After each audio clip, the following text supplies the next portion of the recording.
सरहद केसी के सही पाठ को दर्शकों को अमृत सदेवा की प्यार भरी नमस्कार। आप देख रहे हैं फाइका फिरोजपुर मार्ग पर रेलवे फ्लाईओवर पर किसान यूनियनों और किसानों द्वारा लगाए गए धरने की झलकियां, जिसे हमारे साथी राजीव दावड़ा आप तक पहुंचा रहे हैं। किसानों का आरोप है कि व्यापारियों द्वारा उनकी बासमती की फसल का उचित मूल्य नहीं दिया जा रहा। व्यापारी पूर्व बनाकर अन्य मंडियों के मुकाबले 200 से 300 रुपए प्रति क्विंटल कम भाव दे रहे हैं, जो कि किसानों की सीधे तौर पर लूट है। इससे उनके फसल के खर्च भी पूरे नहीं हो पा रहे। यह क्रम तब से चल रहा है जब से मंडियों में बासमती की फसल आ रही है। जब पहले व्यापारियों ने पूल करके कम भाव दिया था, तब भी किसानों को धरने प्रदर्शन के लिए मजबूर होना पड़ा था। तब एक बार की तो उनकी फसल का 2750 रुपये तक भाव दे दिया गया, लेकिन कुछ एक ढेरिया खरीदने के बाद फिर से धीरे धीरे भाव कम करते हुए 25 से 2550 रुपये का भाव देकर किसानों को लूटने का प्रयास किया जा रहा है। किसान यूनियन ऐसा हरगिज नहीं होने देंगी।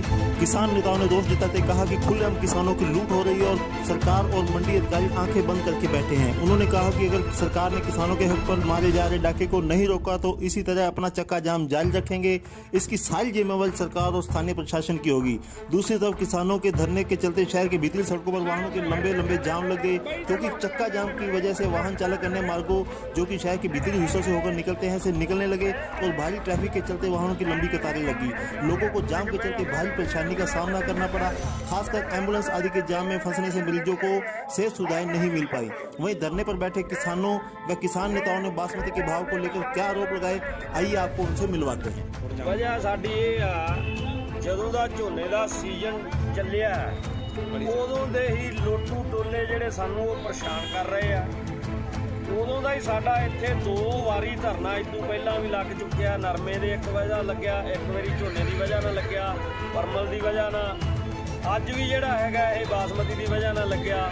ਪਰਮਲ ਝੋਨੇ ਨੂੰ ਸਾਡੇ ਨੂੰ ਪਰਮਲ ਨੂੰ ਵੀ ਜਿਹੜਾ ਹਾਈਬ੍ਰਿਡ ਦੱਸੀ ਗਏ ਆ, ਕਿਤੇ ਆਖਣ ਹਾਈਬ੍ਰਿਡ ਸਾਡੇ ਚੱਲਦਾ ਨਹੀਂ। ਇਹ ਰਲ ਕੇ ਇੰਸਪੈਕਟਰ ਨੇ ਤੇ ਜਿਹੜਾ ਸੀਗਾ ਪਹਿਲਾਂ ਸ਼ੈਲਰਾਂ ਵਾਲਿਆਂ ਨੇ ਸਾਡੀ ਲੁੱਟ ਕੀਤੀ। ਹੁਣ ਇਕੱਲੇ ਸ਼ੈਲਰਾਂ ਦਾ ਜਿਹੜਾ ਪ੍ਰਧਾਨ ਹੈ ਉਹ ਕਾਂਗਰਸੀ ਲੀਡਰ ਹੈ, ਤੇ ਉਹ ਕਾਂਗਰਸੀ ਲੀਡਰ ਹੋਣ ਦੇ ਨਾਤੇ ਵੀ ਜਿਹੜਾ ਉਹ ਭੁੱਖ ਪੂਰੀ ਵਿਖਾਈ ਖੜੇ ਆ। ਇਹ ਪਹਿਲਾਂ ਤਾਂ ਇਹ ਲੜਦੇ ਰਹੇ ਆ ਆਹ ਲਿਫਟਿੰਗ ਦੇ ਪਿੱਛੇ, ਲੀਡਰ ਹੀ ਲੜੀ ਜਾਂਦੇ। ਸਾਨੂੰ ਇਹ ਕੀ ਦੇਣਗੇ ਦੱਸਣ। ਫਿਰ ਇਹ ਕੁੱਟਲ ਪਿੱਛੇ ਲੜੀ ਜਾਂਦੇ, ਠੇਕਿਆਂ ਪਿੱਛੇ। ਇੰਨੀ ਕੁ ਭੁੱਖ ਇਹਨਾਂ ਨੂੰ ਵੀ, ਇਹਨਾਂ ਨੂੰ ਕੁੱਟਲ ਤੂੜੀ ਨੂੰ ਜਿਹਨੂੰ ਕੋਈ ਸੰਭਾਲਦਾ ਨਹੀਂ ਹੁੰਦਾ ਸੀ ਉਹਦੇ ਪਿੱਛੇ ਲੜੀ ਜਾਂਦੇ ਆ, ਉਹਦੇ ਠੇਕੇ ਪਿੱਛੇ। ਹੁਣ ਇਹ ਬਾਸਮਤੀ ਦੀ ਸਵੇਰੇ ਰੋਜ਼ ਇਹਨਾਂ ਦੀ ਮੀਟਿੰਗ ਹੁੰਦੀ ਆ। ਜੋ ਉੱਥੋਂ ਇਹਨਾਂ ਦਾ ਪ੍ਰਧਾਨ ਇਹਨਾਂ ਨੂੰ ਕਹਿੰਦਾ ਉਹਦੇ ਮੁਤਾਬਕ ਇਹ ਝੋਨਾ ਖਰੀਦਦੇ ਆ। ਪਹਿਲਾਂ ਤਾਂ ਹੁਣ ਤੱਕ ਇਹ ਸਾਡਾ ਝੋਨਾ ਜਿਹੜਾ 24-2500 ਨੂੰ ਵੀ ਇਹਨਾਂ ਨੇ ਖਰੀਦਿਆ, ਲੁੱਟ ਕੀਤੀ ਪੂਰੀ। ਦੂਜੀਆਂ ਮੰਡੀਆਂ ਨਾਲੋਂ 250-300 ਰੁਪਈਆ ਘੱਟ। ਮੁਕਤਸਰ ਦੀ ਮੰਡੀ ਦੇ ਵਿੱਚ ਵੀ 2950 ਪੌਣੇ 30-30 ਚੱਲ ਰਿਹਾ।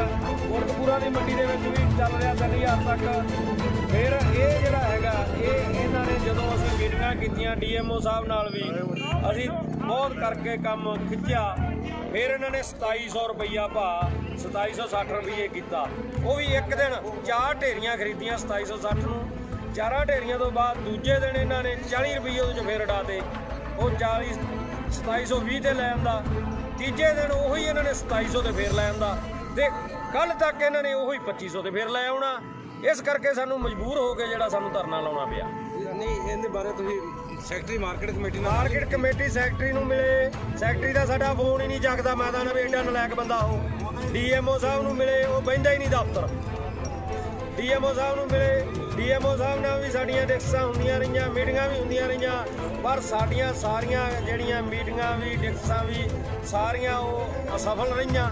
ਤੇ ਅਖੀਰ ਸਾਨੂੰ ਮਜਬੂਰ ਹੋ ਕੇ ਜਿਹੜਾ ਧਰਨਾ ਸਾਨੂੰ ਲਾਉਣਾ ਪਿਆ। ਤੇ ਇਹ ਹੁਣ ਅਸੀਂ ਜਿੰਨਾ ਚਿਰ ਸਾਨੂੰ ਇਨਸਾਫ ਨਹੀਂ ਮਿਲਦਾ ਉਹਨਾਂ ਚਿਰ ਅਸੀਂ ਬੈਠੇ ਹਾਂ ਭੁੱਖੇ ਤੇ ਆਏ। ਜਿਵੇਂ ਸੂਤ ਆਊਗਾ ਤਾਂ ਬੈਠੇ ਹਾਂ, ਆਪਦਾ ਅਸੀਂ ਪ੍ਰਦਰਸ਼ਨ ਕਰੀ ਜਾਂਦੇ ਹਾਂ। ਜੇ ਕੋਈ ਸਾਡੀ ਗੱਲ ਸੁਣੂਗਾ ਤਾਂ ਸੁਣਾ ਦਿਆਂਗੇ, ਨਾ ਸੁਣੂਗਾ ਤਾਂ ਅਸੀਂ ਆਪਦਾ ਬੈਠੇ।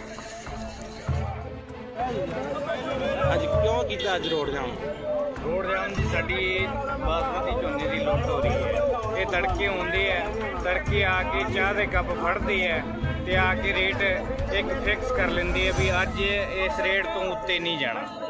ਕੋਈ ਰੇਟ ਮਾਰਕੀਟ 'ਚ ਲਾਉਂਦੇ ਆ। ਅਫਸਰਾਂ ਨਾਲ ਵੀ ਮੀਟਿੰਗ ਹੋ ਗਈ ਆ, ਫਿਰ ਵੀ ਕੋਈ ਗੱਲ ਨਹੀਂ ਬਣੀ। ਡੀਐਮ ਸਾਹਿਬ ਨਾਲ ਮਾਰਕੀਟ ਕਮੇਟੀ ਦੇ ਸੈਕਟਰੀ ਸਾਹਿਬ ਨੂੰ ਵੀ ਬਹੁਤ ਵਾਰ ਕਿਹਾ ਸੀਗਾ, ਹੁਣ ਤਾਂ ਉਹ ਫੋਨ ਚੱਕਣੋਂ ਹੀ ਰਹਿ ਗਏ। ਪ੍ਰਸ਼ਾਸਨ ਕੋਈ ਪਹੁੰਚਿਆ? ਕੋਈ ਤੁਹਾਡੀ ਗੱਲ ਪਹੁੰਚਿਆ? ਐਸਡੀਐਮ ਸਾਹਿਬ ਨੇ ਬੰਦੇ ਭੇਜੇ ਸੀਗੇ, ਉਹ ਗੱਲ ਕਰਕੇ ਗਏ ਆ। ਉਹ ਕਹਿੰਦੇ ਅਸੀਂ ਜਾ ਕੇ ਦੱਸ ਦਿੰਦੇ ਹਾਂ। ਜੇ ਨਾ ਮਸਲਾ ਹੱਲ ਹੋਇਆ ਤਾਂ ਕਿਵੇਂ ਜੇ ਮਸਲਾ ਨਾ ਹੱਲ ਹੁੰਦਾ ਹੈ ਤਾਂ ਅਸੀਂ ਇਸੇ ਤਰ੍ਹਾਂ ਬੈਠੇ ਰਹਾਂਗੇ। ਅਸੀਂ ਪਹਿਲਾਂ ਵੀ ਧਰਨਾ ਲਾਇਆ ਸੀ, ਉਸੇ ਦਿਨ ਵੀ ਮੈਂ ਆ ਗੱਲ ਆਖੀ ਸੀਗੀ ਵੀ ਆ ਜਿਹੜਾ ਇੱਥੋਂ ਦਾ ਲੋਕਲ ਸਰਕਾਰ ਹੈਗੀ ਹੈ, ਪੰਜਾਬ ਦੀ ਸਰਕਾਰ ਹੈਗੀ ਹੈ, ਇਹਨੂੰ ਸਰਕਾਰ ਨੂੰ ਧਿਆਨ ਹੈ ਵੀ ਕਿਸਾਨਾਂ ਦਾ ਧਿਆਨ ਹੈ ਕੇਂਦਰ ਵੱਲ ਹੈ। ਇਹ ਜਾਣ ਬੁੱਝ ਕੇ ਖਰਾਬ ਕਰਦੇ ਹੈ। ਜਿਹੜੇ ਪਿਛਲੇ ਦਿਨਾਂ ਝੋਨੇ ਦੇ ਟਰੱਕ ਵੀ ਫੜੇ ਗਏ ਸੀਗੇ, ਜਿਹੜਾ ਬਾਹਰੋਂ ਝੋਨਾ ਆਇਆ ਸੀਗਾ, ਇਵੇਂ ਤਾਂ ਸਰਕਾਰ ਕਹਿ ਦਿੰਦੀ ਅਸੀਂ ਨਸ਼ਾ ਬੰਦ ਕਰ ਦਿਆਂਗੇ। ਉਹ ਤਾਂ ਛੋਟੀ ਪੈਕਿੰਗਾਂ ਹੁੰਦੀਆਂ, ਇਹਨਾਂ ਨੂੰ ਇਹ ਟਰੱਕ ਵੀ ਨਹੀਂ ਵੇਖਦੇ। ਕੱਲ ਵੀ ਹਾਈ ਕੋਰਟ ਦੀ ਆਈ ਹੈ ਵੀ ਤੁਸੀਂ ਆਪਣੇ ਸਰਕਾਰੀ ਮੰਡੀ ਦੇ ਵਿੱਚ ਝੋਨਾ ਨਹੀਂ ਵੇਚ ਸਕਦੇ, ਤੇ ਇਹ ਸਰਕਾਰੀ ਮੰਡੀ 'ਚ ਵਿਕਿਆ ਝੋਨਾ, ਜਿਸ ਕਾਰਨ ਹੁਣ ਮੰਡੀਆਂ ਵੀ ਬੰਦ ਕਰਤੀਆਂ। ਉਹ ਵੀ ਘਾਟਾ ਹੁਣ ਅੱਗੇ ਜਿਹੜਾ ਕਿਸਾਨਾਂ ਨੂੰ ਲੱਗਣਾ ਰਿਹਾ। ਕਿੰਨੀ ਲੁੱਟ ਹੋ ਰਹੀ ਸੀ ਇੱਥੇ ਤੁਹਾਡੇ ਪਰ ਕੁਇੰਟਲ ਮਗਰ? ਪਹਿਲਾਂ ਜੀ ਸਾਡੀ ਲੁੱਟ ਹੋ ਰਹੀ ਸੀ 3 ਕਿਲੋ ਤੋਂ ਲੈ ਕੇ 10 ਕਿਲੋ ਤੱਕ ਕਾਟ ਲੱਗੀ ਹੈ ਕਿਸਾਨਾਂ ਨੂੰ। ਕਿਸਾਨ ਵੀ ਆੜਤੀਆਂ ਦੇ ਦਵੇਲ ਹੈ, ਉਹ ਆ ਕੇ ਦੱਸਦੇ ਵੀ ਨਹੀਂ। ਜਿਹੜੇ ਜਿਨ੍ਹਾਂ ਦਾ ਸੌਦਾ ਸਹੀ ਹੈ ਕਿਸਾਨਾਂ ਦਾ, ਉਹ ਆ ਕੇ ਦੱਸਦੇ ਵੀ ਸਾਡੇ 5 ਕਿਲੋ 7 ਕਿਲੋ 10 ਕਿਲੋ ਤੱਕ ਕਾਟ ਲੱਗੀ ਹੈ।